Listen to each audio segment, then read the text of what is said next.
ስታልቅስ ትግል ነው ያየሁት ጭንቀት ነው ያየሁት የፈለከው ስሜት አለ ነው የሚያሳየኝ እንዲ ተክላቸው የሆነ እዛ ስር ያሉ ነገሮች ነው ምን ፈልገው ማለት ነው አለ በጣም ቲንኪንግ ነው ታስባለ ደራሲ ነው በነገራችን ላይ መጽሐፍ አሳትሟል ምናምን እንደዛ አይነት ነገር ፈልግ ነበር አይኔ ላይ ሳይኖር ግን እንባውን ፍለጋ የሚለው ሐሳብ በጣም ገስቶኛል ወይ ደግሞ አንተም የመረጥክበት መንገድ ቢያሳምነኝ የተሻለ ነበር ውስጡ እሳተ ገሞራ የምባ ፍላት ውስጡ እየተንተከተከ ግን ላለማልቀስ እየጣረ ነው ብዬውላ ለማሰብ በጣም ሩቅ አብሬ ሄጃለሁ ሰው መጽሐፍ ባካ 40 አመት በኋላ ስለሽ ነው ያቆየሽው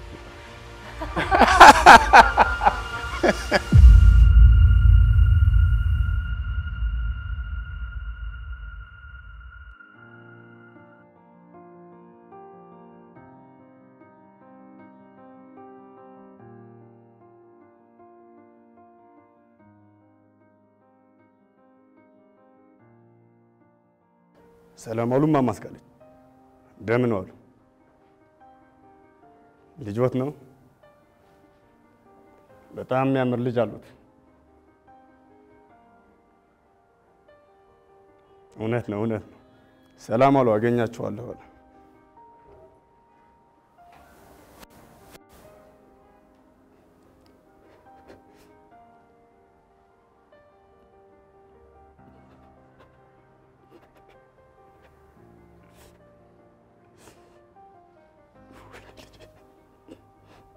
የኔ ልግላጋልች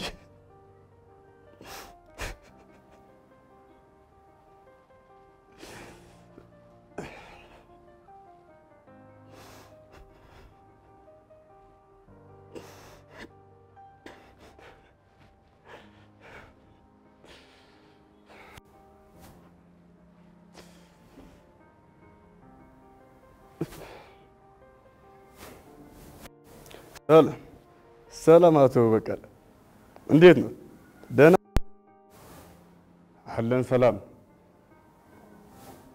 ልክ ነው ምንም እንኳን አንድሉ የኛ ቢሆን ህዝባችን ነው ከኛ ደጀ እናንተ ናችሁ መመስገን ያለባችሁ እሱ ማለት ነው ብዙ ወጣት አልቋል ሆኖም ግን ለሀገር አይደል ኧረ ይሄ ችግር እናወራለን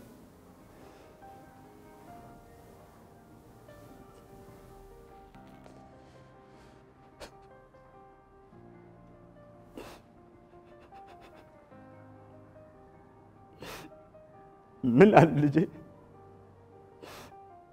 አለ ልጄ በሐሳብ እየመጣ ባትረብሽ ምን ነው ያኔ መቀሌ ስመደብ ምን አለ እናትህን ባላወቅኳት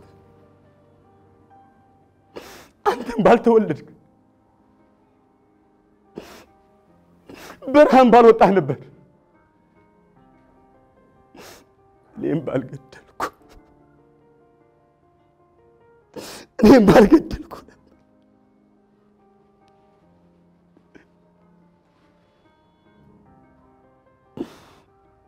ላርግ እናትና ሀገር አንድ ድንበር ላይ ተቀምጠውብኝ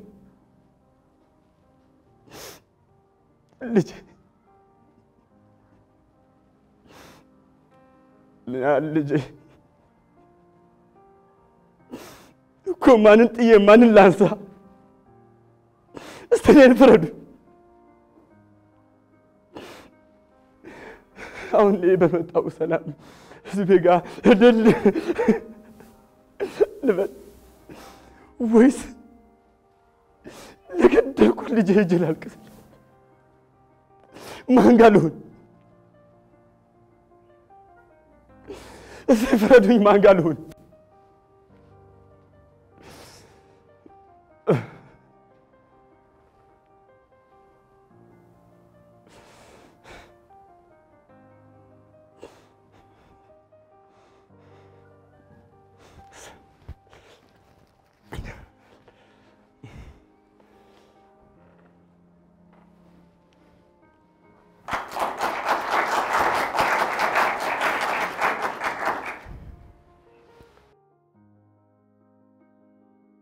አጣጥሜ ሳልጨርሰው አንተ ጨረስከው።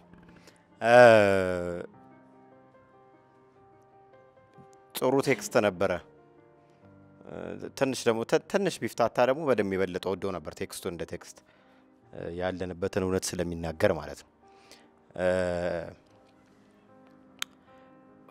ሁለት ያልወደድኳቸው ነገሮች አሉ። አንደኛው ነገር በምናብ ያመጣቸውን ሰዎች ነው ያልወደድኩት። ለምን መሰለ? ምንድነው የሚያክሩት? አሁን በኋላ ላይ ሰላም ያልካቸው ሰው አሉ፣ እናትየው ልጅየው ምናምን አሉ፣ የጨበጥካቸው ሰዎች የሆነ መሬት ውስጥ የተደበቁ ሰዎች ነው የሚመስሉት። ያንተ የምናብ አቅም አለመጎልበትን ነው የሚያሳየኝ። እንዲህ ተክላቸው የሆነ እዛ ስር ያሉ ነገሮች ነው የምንፈልገው ማለት ነው። ያፈርሰዋል መልሶ። ሁለተኛው ነገር ደግሞ ያሽ ወታደር ነኝ ነው ያልከን ያለው ምናምን አቋቋመ እልህ ምናምን ግን እሱን ናቹራል እንዲመስል ብታረግልኝ የበለጠ ይስማማኝ ነበር። በደንብ ግንባርን በግድ ነው አንተ ገፍተ የምትሰበው። ጥርስን በግድ ነክሰ ነው የምታወራው። የዛ ጥርስ መነከስ በግድ ድምጽ ላይ ተጽዕኖ እንዲፈጠር አደረከው ምናምንና እሱ አካባቢ የተፈጠረው ነገር ብዙ ደስ አላለኝም።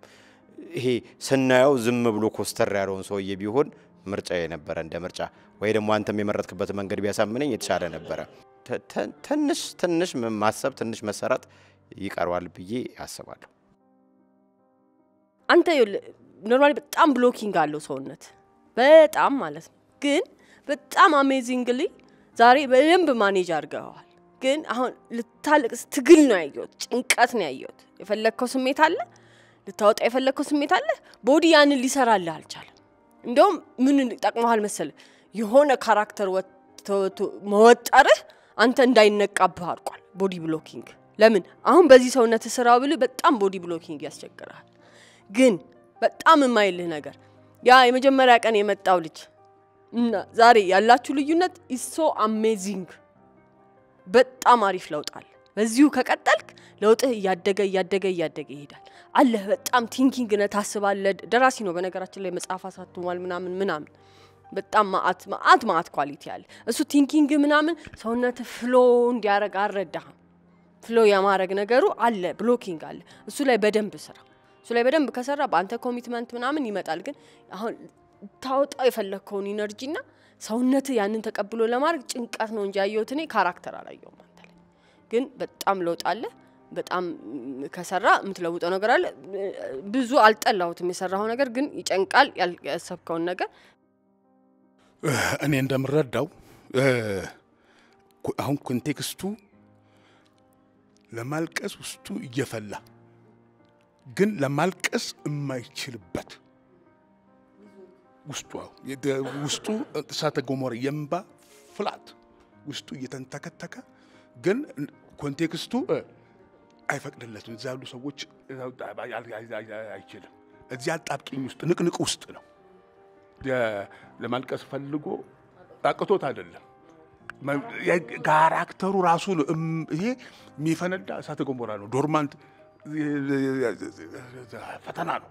በጣም አሪፍ ነው ሲቹዌሽን ነው። በነገራችን ላይ እጅግ በጣም አሪፍ ግልጽ የማድረግ ነገር ይቀራል። ትንሽ ማፍታታት ይቀራል። ግልጽ አሁን ማድረግ እንጂ አሪፍ ነው። ይሄ ሁለት ኢሞሽን ሁለት ጽንፍ ይሄ ድብልቅልቅ ሁኔታ ኮንትሮል ማድረግ ይሄን ማሳየት መቻል አሪፍ ነው። የመረጥከው ሲቹዌሽን አሪፍ ነው። ቆንጆ ነው። ለትወና መብሰል መፍታታት መዳበር እና ደግሞ አንተን ካራክተር ለውጥ እድገት ሂደት አንዱ ጤና ላይ ተመሳሳይ ነገር መሆን የለበት፣ ማደግ አለበት። ሌላ ኦብስታክል የሚገጥመው ነገር አለዛ ጊዜ ብቻ ነው። ማደግ አለበት። ማደግ አንዱ ጤት ላይ ደርሶ ባንዶም በሌላ መልኩ መቋጨት አለበት። አንዲት ተመሳሳይ ሁነት ብቻ መሆን የለበት። አክቲንግ እንዲሆን እድገት እንዲኖረው ያስፈልጋል። ይሄ የሚገርም ሲቹዌሽን ነው። ጥሩ ነው ምርጫ ያየህበት አንግል። መጽሐፍ አሳትመሃል? በስንት ነው እድሜ? አሁን 20 እውነት? የመጽሐፍ የህይወት መንገድ እውነት? መቼ አሳተምክ? 2012 ቢገርም እኮ ነገር እኮ ነው። አሁን ማሳተም ኤክስፒሪየንሱ ማየት ማሳተም ደረጃ ላይ መድረስ ትልቅ ነገር ነው። አንተ አትፈተንም በእንቅፋቶች ማሳተም ከቻልክ አትፈተንም። ምንም ይሁን ምን አላነበብኩትም ማሳተም በራሱ ይሄ ትልቅ ነገር ነው። ከባድ ነው። አሁን የማይቻል ነገር ነው። ትላንት ያደረግከው ያሳተምከው ሰው መጽሐፍ በ40 ዓመት በኋላ ብለሽ ነው ያቆየሽው መጽሐፍሽ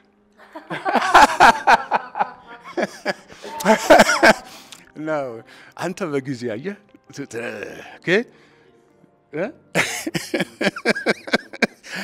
እና ጎበዝ በርታ። አትሸነፍ። መጽሐፍ ካሳተምክ አትሸነፍ። ልጅ ወልደሃል ማለት ነው። እሺ እኔ በሁለት አይነት መንገድ አይቼዋለሁ ስሜቱን። በማሂ መንገድ አይቼዋለሁ፣ በሙሌ መንገድ አይቼዋለሁ። ግን ሞር ልቤ የተከተለው የማሂ መንገድ ነው። ምክንያቱም እኔ ላለማልቀስ ስትጥር ሳይሆን ለማልቀስ ስትጥር ነው በደንብ ጎልቶ የተሰማኝ እንጂ ላለማልቀስ እየጣረ ነው ብዬ ሁላ ለማሰብ በጣም ሩቅ አብሬ ሄጃለሁ። እንባ ግን አይን ላይ አልነበረም። ቢያንስ አይን ላይ ሲሆን ወጥ አርገው እንደዛ አይነት ነገር ፈልግ ነበር። አይን ላይ ሳይኖር ግን እንባውን ፍለጋ የሚለው ሐሳብ በጣም ገስቶኛል ወይ ደግሞ ወስዶኛል ማለት ነው። ሌላው ኢማጂኔሽንህ ነው። ኢማጂኔሽንህ ከታች የሳልካቸውን ሰዎች አንተ ከፍታ ላይ እንዳለውላ አስቤ ነበር፣ ግን እንደዛም አላስኬደኝም። ሁለቱ ቢስተካከል ብዙ ደግሞ ጥሩ የሆኑ ነገሮች አሉት ከተባለው ለውጥ ጋር ማለት ከተባለው ያንተ ማንነት በ17 ዓመት መጽሐፍ ከማሳተም አሁን ካለ ፍላጎት ጉጉት ከሚኖር የሥራ ትጋት አንፃር ጥሩ ነገርም አይቻል። ይሄ ነው የኔ አስተያየት።